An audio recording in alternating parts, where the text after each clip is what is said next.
If you guys have a Sync3 infotainment center in your Ford vehicle, and when you plug in your phone, you have a hard time getting Apple CarPlay or Android Auto to come up, I got the fix for you, and it's only going to take a couple seconds. You need to do a soft reset. The way you do that is you hold the power button and your skip forward button until the screen goes black. Once the screen goes black, your infotainment center will reboot. Don't worry if it takes a little while, it's okay. As it boots up, you can get ready to start plugging your phone in.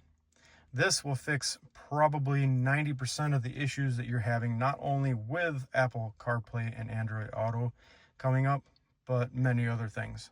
So try this before you dive too much into any other thing or have to take it into a dealership, because nobody wants to take their car into the dealership just because it won't connect to your phone.